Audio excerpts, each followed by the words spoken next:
اس دن یہاں ایک صاحب آئے, میں تو نہیں جانتا اس کو کون تھے, تو ابھی جمعے کی کتنی آذانیں ہم دیں گے؟ اقامت ملیں گے تو 3 ہو جائیں گے, ٹھیک ہے. آذانیں کتنی ہوں گی؟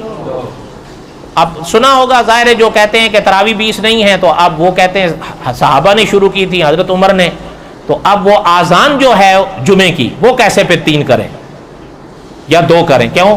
وہ کہتے ہیں حضرت عثمان نے شروع کی تھی, حضور کے زمانے میں تو آذان جمعے کی کتنی تھی؟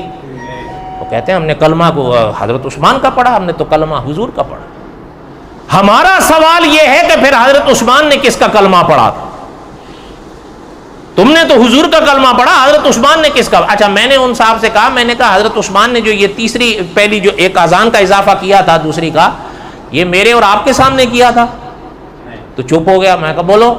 کہتا ہے نہیں. میں نے کہا کن کے سامنے کیا تھا؟ کہتا ہے صحابہ کے سامنے. تو میں نے کہا یہ بات صحابہ نے کیوں نہیں کہی تھی کہ حضرت عثمان یہ کیا کر رہے ہو, ہم نے کلمہ آپ کا تھوڑا پڑھا ہے, ہم نے تو کلمہ حضور کا پڑھا تھا, آپ تیسری کیوں کر رہے ہو؟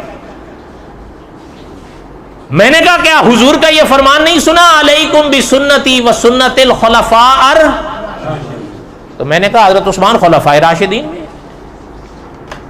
آپ یقین کریں, بس یہ آخری نقطہ تھا جس پہ بات ختم ہوئی, اگر وہ صاحب تشریف لے گئے.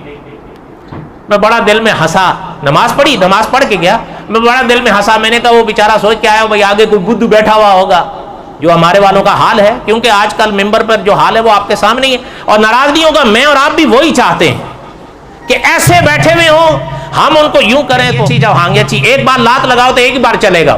آپ اور ہم بھی تو یہی چاہتے ہیں. بولنے والا امام تو نہ مجھے چاہیے نہ آپ کو چاہیے.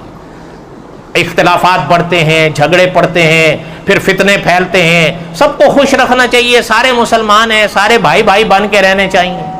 ایسی ہی بات ہے نا؟ اور بولو تو صحیح.